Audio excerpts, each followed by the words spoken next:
बेहतर से बेहतरीन की तलाश करो, मिल जाए नदी तो समंदर की तलाश करो, टूट जाता है शीशा पत्थर की चोट से, टूट जाए पर्वत ऐसा शीशा तलाश करो। A hearty good afternoon to one and all present over here. I, Sahil Singh, And I, Saloni Bharti, the editorial heads of NISTA, welcome you all to this magnificent occasion which marks the grandest flagship event of the session 2023-24 Atulya. The name itself explains its essence, illustrating the unrivaled spirit of Constance. we stand before you with hearts charged with fire and eyes twinkling with passion, representing the youth of today with the promise of a better future, reflecting in our motto, Nishtha Dviti Satyam. With a steadfast commitment to cultivating exemplary leadership and unwavering dedication to societal betterment, NISTA stands at the forefront of catalyzing positive transformation. Today, we have assembled here to carry on with our flagship event, Atulya, in an ambience steeped in reverence and aspiration. तो आइए इस अतुल्य कार्यक्रम की शुरुआत करते हुए हम गौरवपूर्ण अनुभूति के साथ स्वागत करते हैं अपने मुख्य अतिथि वक्ता का, श्री रवि सिहाग।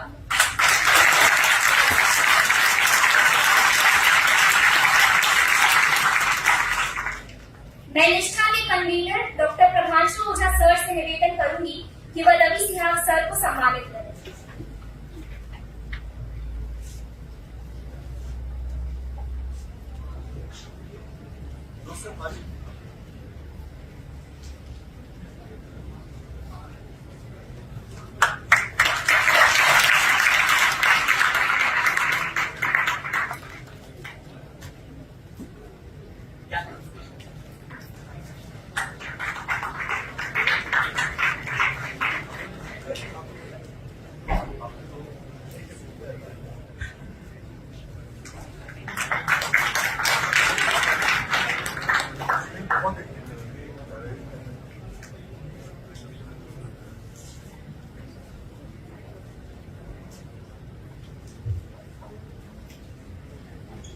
अपनी अदम्य इच्छा शक्ति और उत्कृष्टता की दृढ़ खोज के साथ श्री रवि सिहाग सर ने अपने पहले ही प्रयत्न में लोक सेवा की परीक्षा में ऑल इंडिया रैंक 337 लाकर अपनी कड़ी मेहनत का परिचय दिया, किंतु दृष्टिपूर्ण आंखों ने सपनों को कब त्यागा है। सर ने सफलता के पांवों को छूकर 2 बार और लोक सेवा की परीक्षा दी और इस प्रकार इस प्रतिष्ठित परीक्षा में 3 बार अपने मजबूत इरादों को साबित किया। दूसरे प्रयास में ऑल इंडिया रैंक 317 हासिल किया और 2021 में प्रभावशाली ऑल इंडिया रैंक 18 हासिल कर सभी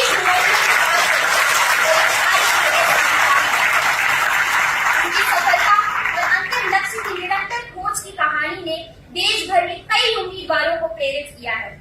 हिंदी मीडियम में परीक्षा देकर शीर्ष पर लाने के बाद उन्होंने ये साबित कर दिया कि साहस, समर्पण और सफलता केवल पश्चिमी भाषा बोलने वालों के पास नहीं होती।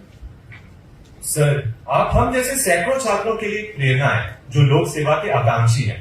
अब मैं निष्ठा की ओर से रवि सिहाग सर को इस मंच पर आमंत्रित करना चाहता हूँ।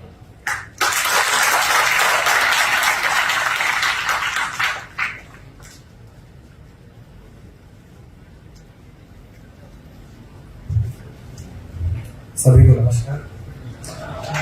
कैसे आप सब लोग? बहुत समय से आपके कॉलेज की जो सोसाइटी के लोग हैं फोन कर रहे थे कि आप आइए। अभी क्या एक फेज 1 होता है हमारी ट्रेनिंग में, इसके बाद में आपको 1 साल के लिए डिस्ट्रिक्ट में जाना होता है, उसको डिस्ट्रिक्ट ट्रेनिंग प्रोग्राम। वो मुझे मिला था जबलपुर के पास में, एमपी में जबलपुर के पास में मंडला डिस्ट्रिक्ट है उसमें। और इस साल इलेक्शंस थे, विधानसभा के भी थे, लोकसभा के भी थे, तो मैंने भी दिखावा किया कि मैं बहुत बिजी हूँ, क्योंकि सेलेक्ट होने के बाद में सेमिनार्स ले लिए थे मैंने, तो मैंने सोचा था कि उसके बाद में सेमिनार नहीं दूंगा। इस प्रकार का इंट्रैक्शन जो बहुत हो गया, तैयारी का बहुत बता दिया, करियर है उसके और अच्छे से करेंगे। पर हमें ट्रेनिंग में सिखाया था कि जब आपको काम करवाना है किसी से, तो आपको जब इम्पैक्ट देखना है तो एक पॉलिसी है PPP, सबसे ज्यादा इम्पोर्टेंट होती है। किसी को पता है इसका फुल फॉर्म?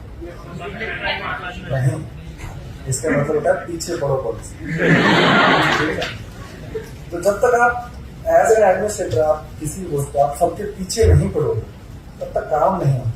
ठीक है, तो जनरली काम होते हैं, लेकिन कुछ कामों के लिए आपको बहुत फॉलो अप नहीं होता। तो आपके कॉलेज की जो सोसाइटी है वो काफी पीपीपी पॉलिसी से मेरे इम्प्लीमेंट की मुझ पर, और फाइनली मैं आज आपके सामने।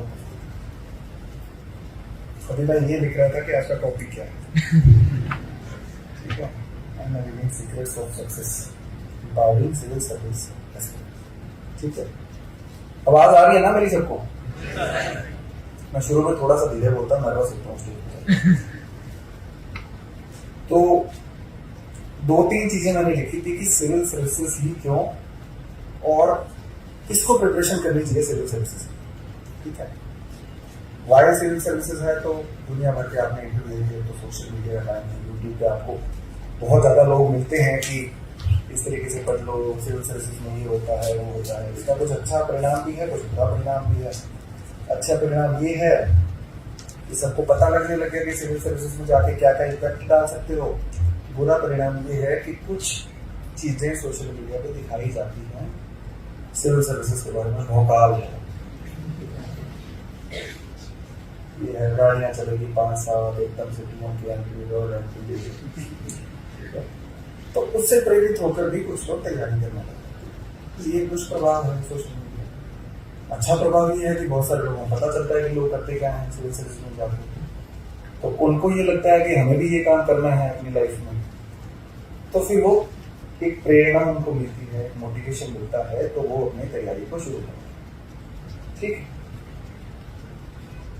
अब उसके बाद में वाई टू प्रिपेयर में यही चीज बोली थी मैंने।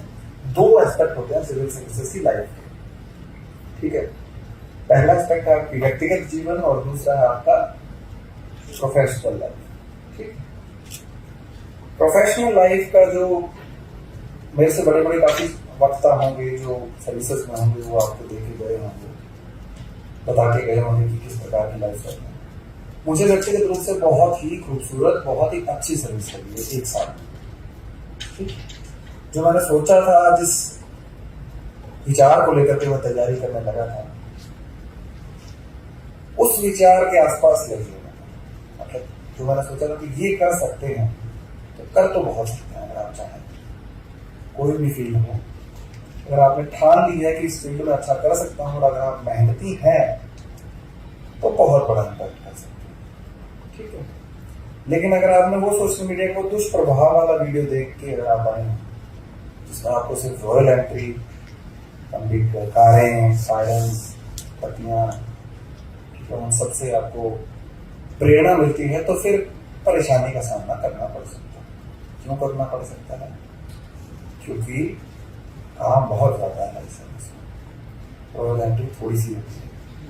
ठीक है, तो थोड़ी सी रॉयल एंट्री के लिए इतना काम करना तो कॉस्ट बेनिफिट नहीं होगा।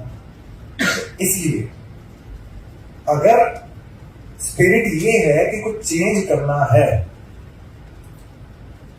वो अगर आप में इच्छा शक्ति है कि कुछ परिवर्तन आपको लेकर के आने हैं, तो फिर आपको सिविल सर्विसेज देना चाहिए। और अगर आपको लगता है कि मुझे परिवर्तन नहीं ला करके मेरा उद्देश्य दूसरा है, तो फिर आपको सोचना पड़ सकता है। ठीक है, कईयों का पैसा कमाना हो सकता है, बहुत सारी चीजें होती है, सबसे बड़ा मोटिवेशन तो यही होना चाहिए। प्राइवेट जॉब में ज्यादा पैसे होते हैं यहाँ से, तो किसी का वो ऑब्जेक्टिव है तो सिविल सर्विसेज उसके लिए उपयुक्त नहीं है। ठीक है, तो ये हो गया पॉइंट की वाई टू प्रिपेयर। समाज का जो कमजोर तबका है ना, जिसके पास कुछ नहीं है, उसको बहुत कुछ दे सकते हैं। अपने कोई किस्से नहीं सुना मैंने क्या किया क्या नहीं किया, क्योंकि मैं वहां पे प्रोबेशनर था और एज ए स्टूडेंट बन के गया। तो मैंने देखा है कई लोगों को, डीएम को, काफी सीनियर ऑफिसर्स को, जिन्होंने ठाना है और ठान के बहुत अच्छा इम्पैक्ट सोसाइटी में किया है। तो ये अगर आपका मोटिवेशन है तो ये आपको करना चाहिए। रही बात पर्सनल लाइफ की, थोड़ा कम समय मिलता है। प्राइवेसी के बारे में जिनको राइट टू प्राइवेसी पसंद है वो सिविल सर्विसेज की तरफ कमेंट ना करें तो अच्छा रहेगा, क्योंकि आपकी कोई पर्सनल लाइफ ऐसे होती नहीं है, ठीक है। हर व्यक्ति की नज़र में आप रखते हो, ठीक है। इस प्रकार का स्वभाव होता है। सैटरडे नहीं मिलते आपको, संडेज मिल जाते हैं कई, इसमें आपको शांति से बैठना होता है घर पे। ये सब एक बेसिक मैं आपको आइडिया दे रहा हूँ, लेकिन परिवर्तन के लिए बहुत कुछ है, ये बता रहा हूँ। मुझे व्यक्तिगत रूप से बहुत अच्छा लगा, बहुत मैंने अच्छा सीखा, बहुत मजा आया मेरे को काम करके एक साथ, क्योंकि एक मोनोटोनस होती है ना जॉब कई बार। बहुत सारे लोग को प्राइवेट जो कंपनीज में काम करते हैं वो लोग आते हैं कि सिविल सर्विसेज करनी है, डाइवर्सिटी बहुत है। तो डाइवर्सिटी के जो लोग होते हैं उससे भी ज्यादा है, बहुत डाइवर्सिटी है। अगले दिन आपको कुछ नया करने को मिलेगा, नया सीखने को मिलेगा, अगले दिन कुछ नया आपके पास पास कर रहेगा, अच्छा ये करना है। कभी आप एज ए रेवेन्यू जज काम करते हो, कभी आप एज ए मजिस्ट्रेट काम करते हो, कभी आप इंस्पेक्शन पे जा रहे हो, कभी आप हेल्थ की मीटिंग ले रहे हो, हेल्थ में अच्छा करने का सोच रहे हो। तो कुछ फोकस एरियाज बना के आपको मोटा मोटा सभी प्रकार के जो काम है जिससे एक आम व्यक्ति को जरूरत होती है उसमें आप काम करते हो। इसका नाम क्या है? लोक सेवा, लोगों की सेवा। तो लोक सेवा में तो आपका बहुत अच्छा योगदान हो सकता है, ठीक। अब इसकी पूर्व शर्तें क्या है? पूर्व शर्तें क्या है? 2-3 चीजें। पहला पॉइंट है कि आपके अंदर मोटिवेशन होना चाहिए सेवा का। दूसरे मोटिवेशन से भी आप सेलेक्ट हो सकते हैं, लेकिन उसके बाद में कई लोगों को थोड़ी सी दिक्कत आती है। दिक्कत किस बात की आती है कि उनको लगता है कि यार काम तो बहुत है, भोगाली भी है, लेकिन पर्सनल टाइम नहीं है, तो वो थोड़ा सा तो आपको कॉम्प्रोमाइज करना पड़ेगा। एक हमारे बहुत अच्छे ऑफिसर थे, बोलते हैं कि लोग ये बोलते हैं कि सर्विसेज में काम बहुत है, तो वो बोलते हैं कि आपको किसी ने पीले चावल तो नहीं दिए थे कि आप इस एग्जाम को भरें या फिर इसके पास करें, ठीक है। तो ये सब चीजें थोड़ी सी रियलिस्टिक बात करवाना। दूसरी बात, तैयारी कहाँ से शुरू करनी है? तैयारी कॉलेज के दौरान शुरू कर सकते हैं, लेकिन कॉलेज टाइम की उसकी कॉस्ट पे नहीं है, ठीक है। कि कॉलेज का हम सारा कुछ छोड़ रहे हैं और सिर्फ प्रिपरेशन में लगे हैं। कॉलेज को टाइम देना बहुत जरूरी है, ठीक है। क्योंकि मैं बहुत ज्यादा कॉलेज नहीं गया था, इसलिए मुझे कॉलेज की अहमियत ज्यादा पता है। हमारे पास जो होता है ना उसकी महत्व हमें कम समझ आता है। हमें वो grass is greener on the other side, दूसरी थाली में लड्डू बड़ा दिखता है, ये सारी चीजें, ठीक है। तो कॉलेज लाइफ को जब आप छोड़ते हो तब आप उसको मिस करते हो। जैसे मैं सब हमारे साथ में अकेडमी में हम लोग 7-8 महीने रहे, तो हमें लगता था फील्ड में गए थे, फील्ड में गए तो गर्मी से ये लगा कि अकेडमी ठीक थी। तो ये सारी चीजें सबको फील होती है, ठीक है। अब इसके बाद में ये है कि कॉलेज में क्या क्या आपको करना है। कॉलेज में ये करना है कि कॉलेज की स्टडी का प्रोग्राम है वो तो आपको ठीक ठाक कर लेना है। कई लोग बहुत अच्छे से करते हैं, तो लोग बिल्कुल भी नहीं करते, तो बिल्कुल भी नहीं करते उनको बोलो मैंने थोड़ा कर लेना है। जो इस प्रकार का माइंड सेट होता है कि कॉलेज में मजे मारेंगे, तो थोड़ा तो पढ़ाई कर लेनी चाहिए, ठीक है। इतना अच्छा इंफ्रास्ट्रक्चर है, मैंने इतना बढ़िया कॉलेज बहुत कम देखे हैं, ठीक है।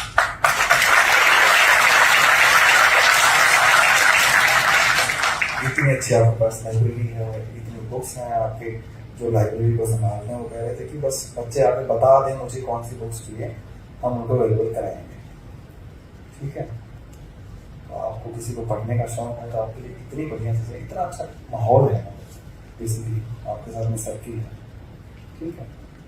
तो ये सब चीज़ें भी आपके पास बहुत अच्छी हैं। अब कल्चरल इवेंट्स भी होते हैं, किसी को शौक होगा गाने बजाने का, किसी को डांस का शौक होगा, किसी को पेंटिंग का होगा, तो वो भी एक हॉबी आप रख ले, क्योंकि आगे चल के बहुत काम आती है, ठीक है। मेरी कोई हॉबी थी इंग्लिश लेते हुए शुरू बना के यूपीएससी में फॉर्म भरना है, और हॉबी पे बड़े डिस्कशंस चलते थे। हालांकि वो क्वेश्चंस नहीं पूछते हैं, अगर आप छोड़ भी देते हैं हॉबी का कॉलम, तो आपको वो इतना होता है कि sir time middle class family से हूँ, इतना कभी टाइम मिला नहीं कि इस प्रकार के शौक रख पाए हमने। तो एक हॉबी आपको रखनी चाहिए, फिर मैं बता रहा हूँ। और तो अभी भी मैं कोशिश कर रहा हूँ मेरी कुछ हॉबी बन जाए, एक्सेप्ट कुछ भागदौड़ करने के लिए, कुछ जाने के लिए हॉबी में मान सकता हूँ कि इसमें मुझे अच्छा लगता है, ठीक है। तो ये कल्चरल इवेंट आपको रखना पड़ेगा ताकि आपको ये सब चीज़ें। तीसरा, जो तैयारी है वो एक साइंटिफिक चीज से देखिए। आपको बहुत पढ़ के आप दिन में 12-15 घंटे पढ़ रहे हैं, क्योंकि आप निकाल देना, लेकिन अगर आपको समय बचाना है और मेहनत थोड़ी सी उससे कम करनी है, जो आप पीक लेवल होता है मेहनत का, उससे कम करनी है, तो थोड़ा साइंटिफिक रहना पड़ेगा। वो क्या क्या चीज़ें हैं? एक, अपने स्वास्थ्य का ध्यान आपको रखना पड़ेगा, ठीक है। स्वास्थ्य से मतलब फिटनेस थोड़ा रखना पड़ेगा, फिट रहना पड़ेगा। फिट रहने का मतलब ये नहीं है कि आप जिम में जाके 4 घंटे वर्कआउट कर रहे हो, तो वेट उठा रहे हो फिर कोई इंजरी लेके आ रहे हो, वो नहीं करना। उसका मतलब है कि थोड़ा बहुत आप वॉक भी कर रहे हो आधा घंटा, तो वो भी फिटनेस की कैटेगरी में आ जाएगा, ठीक है। दूसरा, अच्छा खाना है। अब अच्छा खाने का मतलब ये नहीं है कि आप बस वेजिटेबल्स खा रहे हैं, उपवास रख रहे हैं। अच्छा खाना मतलब है नॉर्मल जो आप खाते हैं, बाहर का कम खा के, फास्ट फूड को अवॉइड करके, सारा ब्लड सर्कुलेशन करके हमारी माइंड को जितनी ऑक्सीजन में पहुंच रही है उन सब में नहीं जाऊंगा, बायोलॉजी की क्लास नहीं है। तो 2 चीजें आपको अच्छे से रखनी है। और तीसरा, आपको पता होना चाहिए कि मेरे मोटे मोटे टारगेट क्या है। मोटे मोटे टारगेट से मतलब टाइम टेबल बनाते होंगे लोग, आप में से कोई बनाता है टाइम टेबल पढ़ाई का? कोई बात नहीं, कॉलेज में मैं भी बनाता था। तो टाइम टेबल नहीं बना रहे हैं तो भी अच्छी बात है, लेकिन टाइम टेबल अगर आप बनाओ तो एक चीज बस ध्यान रख लेना कि इतना स्ट्रिक्ट टाइम टेबल मत बना लेना खुद के लिए, कि फिर ये सोचने लगो कि यार इससे तो 2 महीने में सिलेबस पूरा हो जाएगा, फिर करेंगे क्या? ठीक है, टाइम टेबल रखना है व्यावहारिक, रियलिस्टिक, ठीक है। वो कैसे होता है कि आप ये टाइम टेबल बना लें, 12 बजे सोएंगे, 4 बजे उठेंगे, 4 से 8 ये पढ़ेंगे, 10 मिनट का ब्रेक लेंगे, उसमें चाय भी पियेंगे, वीडियोस भी देखेंगे। वो नहीं करना है।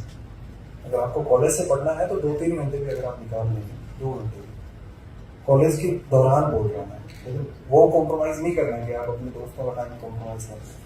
दोस्त बोलता है यार शाम को थोड़ी चाय पी जाते हैं, नहीं मेरे को तो तैयारी होती है, इसी में कॉलेज के टाइम की बॉन्डिंग है ना, वो हमेशा रहेगी, ठीक है। ये कर लिया आपने। उसके बाद में 3 चीज़ों का ध्यान रख लिया आपने, अच्छी हेल्थ रख ली, अच्छा आप थोड़ा सा अच्छा खा रहे हैं, और थोड़ा सा टाइम टेबल आपने मॉडरेट बना दिया कि भाई 1 महीने में मैं 2 सब्जेक्ट कंप्लीट कर दूंगा, उसके बाद में उनको वापस रिवाइज करूंगा, उसके बाद में दूसरे सब्जेक्ट उठाऊंगा। और आपका कॉलेज खत्म हो गया, आपने सोच लिया कि मुझे सेवा करनी है, भोपाली में इतना इंटरेस्ट नहीं है, तो आप आइए तैयारी करने लग गए आप, ठीक है। तैयारी करने के दौरान 2 चीज़ें जरूरी है। पहला, आपको पता होना चाहिए कि आपके पास सिलेबस क्या है। हालांकि जो सिलेबस में लिखा है उससे बाहर भी बहुत पूछती है यूपीएससी, लेकिन उतना अगर आप पढ़ लेंगे तो आपके सिलेक्शन हो जाएगा, ठीक है। सिलेबस उठा दिया आपने, सिलेबस उठा के उसको अच्छे से पढ़ लो कि क्या क्या है इसमें, ठीक है। उसके बाद में आपको प्रीवियस ईयर क्वेश्चन पेपर देखना। आपने हिस्ट्री उठा लिया कि आपको हिस्ट्री पढ़ना। हिस्ट्री में आपने चलो शुरुआत कर दी मॉडर्न इंडिया से। सबसे पहले डिवाइस की उठाए सिर्फ मॉडर्न इंडिया, उनको एक एक करके आपने देख लिया अच्छे से। उसके बाद में एनसीईआरटी उठा लिया आपने, उसको अच्छे से रिवाइज किया। फिर दोबारा से एक बार और डिवाइस देख लिया, फिर एनसीईआरटी। 2 सब्जेक्ट उठाता था मैं जनरली, जैसे एक पॉलिटी उठा लिया, एक हिस्ट्री उठा लिया। उनके डिवाइस देख लिए, प्री और मेंस दोनों के। अब डिवाइस देखने का मतलब ये नहीं है कि आपको रटना है।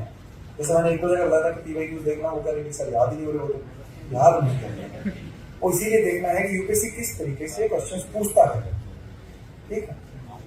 वो क्वेश्चंस आपने देख लिए, फिर आप पढ़ोगे, जब आपको पता चलेगा अच्छा ये वाली लाइन यहाँ से ऐसे बोल सकता है, ये स्टेटमेंट ऐसे घुमा के दे सकता है, ठीक है। डिवाइस कर लिए, उसके बाद में आपको करना है स्टार्ट पढ़ाई स्टार्ट करने के बाद में मैं जनरली क्या करता था, सबका अलग अलग होता है, मैं एक बुक को 2 बार पढ़ता था। जैसे पॉलिटी की लक्ष्मीकांत उठा ली, तो लक्ष्मीकांत जब तक कंप्लीट होगी तो दोबारा से शुरू कर दूंगा उसको। बहुत बोरिंग काम होता है ये, तो बोरिंग करेंगे तभी कुछ अच्छा मिलेगा, ठीक है। 2 बार अगर आप पढ़ते हैं तो आपको कुछ बेसिक समझ आते हैं कि इस किताब में लिखा क्या है। फिर दो बार रिवाइज हो गया, फिर दूसरे सब्जेक्ट की 2 बुक्स उठा ली, उनको 2 बार पढ़ना है, फिर वापस से पहले जो 2 सब्जेक्ट थे उसकी तीसरी रीडिंग में आता था। मेरे सिलेबस कंप्लीट करना मैटर नहीं करता था, हो जाएगा कंप्लीट आराम से, लेकिन जो क्रिया है उसको क्वालिटी से करना मैटर। कब कितनी जाती है क्रिया? 75 है इस बार। तो अगर सिलेबस कवर करके आप 200 नंबर तो लाने नहीं है आपको, ठीक है। तो प्री क्लियर करने के लिए आपको शांति से बस जो पढ़ रहे हो उसको क्वालिटी से करना। 4-5 सब्जेक्ट में बता देता हूँ, history, geography, economy, polity, 4 subject ऐसे हैं जो प्री पास करवाते हैं, करंट अफेयर्स का बहुत पीछे लोग लगे रहते हैं, करंट अफेयर्स नहीं हो रहा, ये कहाँ से करें, वो कहाँ से करें। करंट अफेयर्स के लिए मैंने भी न्यूज़पेपर नहीं पढ़ा था, मैगजीन पढ़ी थी एक, और कई बार वेबसाइट खोल लेता था, कोचिंग की दृष्टि खोल दी मैंने, उसमें से जो न्यूज़ आ रही है उसको देख लिया, क्योंकि हिंदी में वैसा न्यूज़पेपर था नहीं, और इंग्लिश में मेरे को थोड़ा उस टाइम पे वो तो होता है ना, हिंदी मीडियम में स्टूडेंट इंग्लिश में थोड़ा ज़्यादा टाइम तो लगेगा, तो मैं वर्ड मीनिंग सर्च करते जा रहा हूँ, पहले डिक्शनरी बोलो, फोन में दो, इसका क्या मीनिंग है, फिर उसको लाइन से करो, इतना समय नहीं होता था, तो ये कहते हैं। ठीक है, उसके बाद में जब अच्छे से रिवाइज हो जाए, तो जब आपको लगता है कि मेंस के आपने PYQs देखे हैं, उसके हिसाब से कुछ टॉपिक्स हैं उनको आप नोट्स बना सकते हैं 3 रीडिंग के बाद में। 3 रीडिंग से पहले नोट्स बनाएंगे तो नोट्स में क्या चीजें लिखते हैं हम लोग, जो इम्पोर्टेंट होता है वही लिखते हैं। पहली रीडिंग में सब इम्पोर्टेंट लगता है हमें, पूरी किताब इम्पोर्टेंट, सब कुछ नया नया है, तो हमेशा 3 रीडिंग के बाद में नोट्स बनाने चाहिए। ठीक है, और एक आंसर राइटिंग में भूत मत चढ़ाना कि सर अब तैयारी शुरू कर लिया, आंसर राइटिंग कब से स्टार्ट करें। आंसर राइटिंग एक बार आप सिलेबस कंप्लीट कर लेना अपना अच्छे से, फिर आंसर राइटिंग करना है, क्योंकि यूपीएससी क्या हो गया, मल्टी डिसिप्लिनरी हो गया। ठीक है, एक इकोनॉमिक्स का क्वेश्चन पूछे आपको हिस्ट्री लेके आनी पड़ेगी, तो जब आप बहुत अच्छे से मल्टी डिसिप्लिन वाला आंसर नहीं लिखेंगे तब तक आपके आंसर में मार्क्स नहीं मिलेंगे। ठीक है, छोटी छोटी चीज 3-4 मैंने बता दी पॉइंट, कैसे तैयारी शुरू करनी है, उसके बाद में कैसे आपको सिलेबस करना है, PYQs देखने हैं, और किस तरीके से तैयारी का एंगल रखना है। रोज अगर 1 घंटा का 45 मिनट्स भी आप न्यूज़पेपर आप किसी को पढ़ना है तो पढ़ सकता है, अच्छी बात है न्यूज़पेपर। अगर वो नहीं पढ़ सकता तो कोई वेबसाइट फॉलो कर लो, आजकल यूट्यूब पे हर डेली न्यूज़पेपर एनालिसिस होता है, वो कर लो, और एक मैगजीन पढ़ लो कोई भी कोचिंग की।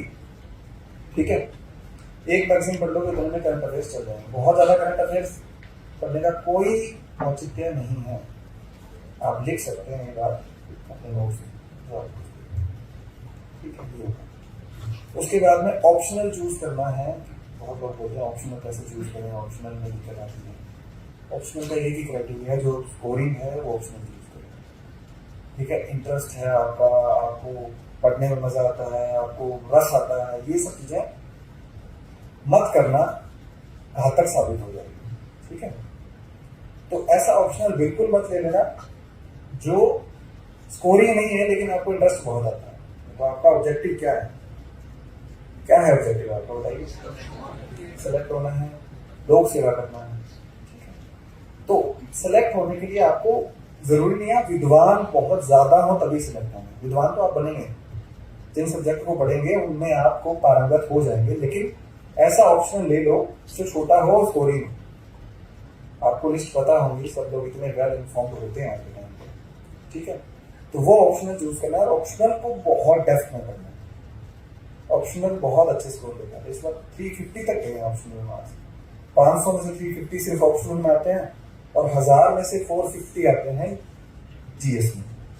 तो बाबा सबको पता होगा कि ऑप्शनल कितना इम्पोर्टेंट है। ये सब चीजें होंगी। एक ऐसे का पेपर आता है, तो ऐसे के पेपर के लिए कुछ चीजें हैं कि आपको एक तो पूरा सिलेबस आपका कंप्लीट होना चाहिए। फिर ऐसे का सबसे बेस्ट तरीका है कि आप ऐसे लिखो बहुत सारे, और जो टॉपर्स हैं उनके ऐसे लिखो। ठीक है, मैंने हिंदी मीडियम में कुछ टॉपर्स कैसे लिखे थे, कुछ इंग्लिश मीडियम में लिखे थे। तो एक प्लॉट होता है ना, प्लॉट, आप उसको कितना बांध पाते हो, आपका बिखराव नहीं होना चाहिए। आपने शुरू कहाँ से किया, फिर इधर जा रहा है, फिर इधर जा रहा है, फिर इधर, थोड़ा इधर उधर जाएगा तो वो बढ़िया है, लेकिन अंत में उन सभी प्लॉट को बांधने की कला होनी चाहिए। वो दो इस लेक्चर में तो आपको नहीं बता पाऊंगा कि कैसे बांधते हैं, क्योंकि ये तो प्रैक्टिस होगा। वो रहीम का दोहा है कि जो जानत है सो बोलत नहीं, बोलत है सो जानत नहीं। जिसको पता है तो वो बोल नहीं सकता, जो बोल रहा है उसको पता नहीं। तो प्लॉट बांधने की कला तो आपको अपनी प्रैक्टिस से ही आएगी। अब उसमें आप एग्जाम्पल्स डाल सकते हो, जैसे शायरी डाल सकते हो, आप कोई अच्छी कोटेशंस डाल सकते हो, आप कोई पोएट्री डाल सकते हो, हिंदी इंग्लिश। ऐसा नहीं है इंग्लिश मीडियम का व्यक्ति है तो शायरी नहीं लिख सकता, शायरी इंग्लिश में लिखो ना, रोमन में लिखो। ठीक है, शायरी लिखो, कुछ अच्छी बुक्स के रेफर करो, बुक्स को कोट करो। ये सारा मटेरियल आप अगर थोड़ा सा मेहनत करेंगे तो बुक्स की जो आती है ना समरी, उसमें से आप देख लो, बुक्स की कुछ समरी लिख लो, फिर आपको पता लग जाएगा। एजुकेशन में आएगा तो ये वाली बुक कोट करनी है, हेल्थ पे आएगा तो किसी ने हेल्थ में बहुत अच्छा लिखा है, बच्चे से लिखा है तो वो वाली बुक कोट करनी है। इन्वायरमेंट पे आएगा तो वो वाली बुक कोट करनी है। इस तरीके से आपको कुछ कोटेशंस प्लॉट को बांधना है, बहुत सारे उसके डायमेंशंस क्रिएट करने हैं और लास्ट में उन डायमेंशन को एक लॉजिकल कंक्लूजन पे लेके आना। क्योंकि ऐसे में लिखा हुआ है ना यूपीएससी का आप जो पढ़ोगे कि ऐसे के टॉपिक के जितना नजदीक आप जाके उसको लिख सकते हो उतना नजदीक। ऐसे टॉपिक किसी ने ऐसे देखे हैं अभी कैसे आ रहे हैं? फिलोसॉफिकल आ रहे हैं, समझ आते हैं? नहीं आते। इसीलिए वो कहते हैं कि जितना पास जा सकते हो उतना पास जाना है। वो ये नहीं करेंगे आपको समझ के लिखना है, क्योंकि समझ में आएंगे नहीं तो लिखेंगे क्या। इसलिए उसके आसपास का भी हम अगर लिख देते हैं अपनी बेसिक अंडरस्टैंडिंग से तो वो बहुत अच्छा हो जाता है। और फिलोसॉफी क्लास से मैं तो बहुत प्रशंसक हूँ यूपीएससी का कि इस प्रकार के ऐसे उन्होंने शुरू किया, क्योंकि रियल नॉलेज है ना, रियल नॉलेज और भाषा पे रियल कमांड है वो इस प्रकार के ऐसे नहीं आपको नजर आती है कि आप कितना उसको पा सकते। ठीक है, ये हो गया मोटा मोटा पढ़ाई का तरीका। 2-3 चीजें कुछ चीजें अवॉइड करनी है वो बता देता हूँ। 4-5 चीजें अवॉइड करनी है। पहला, बहुत सारे रिसोर्सेज नहीं लेने हैं। उसके नोट्स आ गए, वो उसकी क्लास आ गई, वो सर अब नया करंट का लेक्चर ले रहे हैं, बहुत बढ़िया है, उसके ऊपर नोट्स लिया था। मैं पूरी तरह से आप पे छोड़ता हूँ कि आपको कौन सा करना है, लेकिन एक करना है। करंट की मैगजीन पढ़ रही हो तो एक मैगजीन पढ़नी है, पॉलिटी की बुक पढ़ रहे हो तो एक बुक पढ़नी है, थोड़ा थोड़ा दूसरी से ले सकते हो, लेकिन ऐसा नहीं है 3 बुक आपने एक साथ पढ़ी। आप एनसीईआरटी पढ़ रहे हो मॉडर्न इंडिया की, उसके बाद स्पेक्ट्रम पढ़ रहे हो, नहीं, एक पढ़ लो स्पेक्ट्रम। मॉडर्न इंडिया की एनसीईआरटी अगर पढ़ रहे हो छोटी है, उसमें कुछ आपको टॉपिक स्पेक्ट्रम से लाने पड़ेंगे, लेकिन पूरी स्पेक्ट्रम नहीं पढ़नी। क्या ऑब्जेक्टिव है? सेलेक्ट होना है, विद्वान होना नहीं है। ठीक है, तो ये चीजों का ध्यान रखना। दूसरा ध्यान क्या रखना है कि अपनी लिमिट्स को पुश करना है जब एग्जाम बिल्कुल पास आ जाए। जैसे अभी कितना टाइम बचा रही हो, 1 महीने के राउंड बचा, तब आप लिमिट पुश करोगे। मैं जनरली बोलता हूँ कि हर व्यक्ति को 7-8 घंटे सोना चाहिए। अगर वो पढ़ रहा है 8 घंटे सो के भी उसके पास 16 घंटे हैं, वो 8-10 घंटे भी पढ़ रहा है तो काम चल जाएगा। 6 घंटे फिर भी उसके पास बचे हैं। लेकिन एग्जाम के पास फिर ये फंडा काम नहीं करता। एग्जाम के पास आपको 6 घंटे सोना, फिर आपको वही फोकस करना। लेकिन एक्सरसाइज या फिर वॉक, वो आधा घंटा आपको निकालना है। ठीक है, मैं एग्जाम के दिन भी सुबह सुबह वर्कआउट करके गया था, मेंस में भी ऐसे ही जाता था। अब वो मेरे को आदत पड़ गई है पता नहीं मुझे, लेकिन उसका इम्पैक्ट अच्छा होता था कि आपका सर्कुलेशन ब्लड का जितना अच्छा होगा उतना आपका ब्रेन ज्यादा फंक्शन करेगा। ठीक है, इसके अलावा एक और पॉइंट है कि दोस्त आपको रखने हैं तैयारी में, लेकिन इतने ज्यादा नहीं रखने कि वो पर्पस खत्म हो जाए। 2-3 दोस्त आपके हैं वो मोर देन इनफ है, क्योंकि ज्यादा दोस्त रखने पर कई बार फिर आपके दोस्त सहायक भी होते हैं और बाधक भी बन जाते हैं। ठीक है, तो ये सब चीज़ों का ध्यान रखना है। और किसी को कोई डाउट है, कोई और चीज़ बतानी है तो मैं बता सकता हूँ, लेकिन अब मैं स्ट्रेटजी बताने लग गया हूँ, बुक लिस्ट बताने लग गया हूँ, वो सभी पता है। ठीक है, तो ये सब चीज़ें हैं, इन पर फोकस रखना है आपको। अभी आप सबके लिए ओपन है ये, आप जो क्वेश्चन पूछेंगे मैं आपको आंसर देता रहूँगा, क्योंकि आपके डाउट्स वो ज़्यादा बेटर करते हैं। हमें तो सेलेक्ट होने के बाद में थोड़ा बोलने की आदत पड़ती है। Thank you.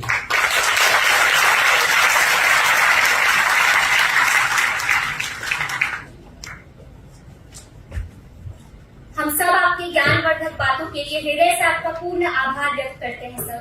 आपका सार्वजनिक सेवा के प्रति समर्पण और देश के प्रति प्रतिबद्धता हम सभी के लिए उत्प्रेरणा का कार्य करता है। We are truly honored to host a persona such as you. Now we call on the audience to put forth their queries.